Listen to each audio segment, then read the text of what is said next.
Hello. Excuse the blurry screen there. My lens glass is broken, so it's a little blurry. But in any case, I'm about to do the installation of the MRA1900. At least get that started. I have already done a lot of pre-work. I will be doing a few video segments during the process. Instead of a very long video, it will be a few posts that I do through the process as I go along. The hope is that I can finish a lot of it tonight, and hopefully that's the case and no other delays come up for me. Hopefully you enjoy, and let's go. I want to go over the installation of the MRA1900 with the MPI fueling kit. The unit, it sits underneath the ports. It's hard to see, but it's right there. It's all CNC. It removes the flaps that are normally there in dividers, and it replaces it with brand new ports that no longer have that restriction of those components. As you can see, it uses injectors. That's the fuel rail that passes through here. That's the fuel lines that comes with the kit. This is how I chose to reroute it. I customized the line to have a 90 at that line there, just to make it a little easier to route and sort of follow a flow. This line comes with a kit as well. I customized that to have the line like that. No, I shortened it. That's what I did to it, and just so that it sits with the OEM line like this. Later on, though, there will be a ethanol content sensor put in here. So I may have to redo that section there. We'll show that later how it goes. But pretty much this is what it looks like before the installation. Things that have changed from the OEM components are, since I have MPI, multi-port injection, I no longer need to use these two sensors right here that control two solenoids. One solenoid controls the valves that open and close, and that gets deleted.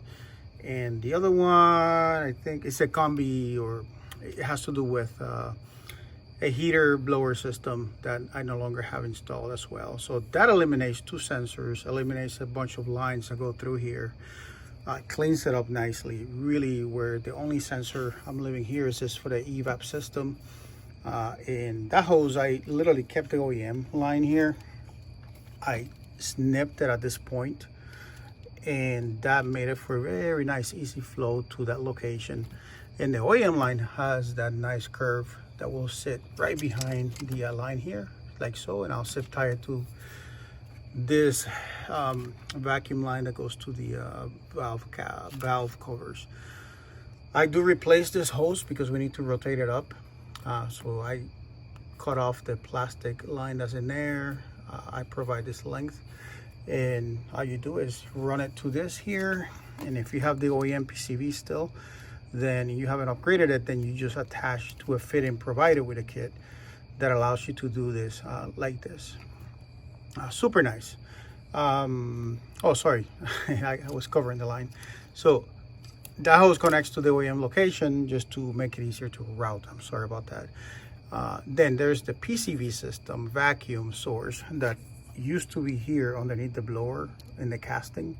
Since we don't have a way of doing that, we have capped that with a provided cap, and now we disconnect the plug that's in here and make this custom hose that will be provided with a kit to allow a vacuum source to the block in the PCV system or PVC system.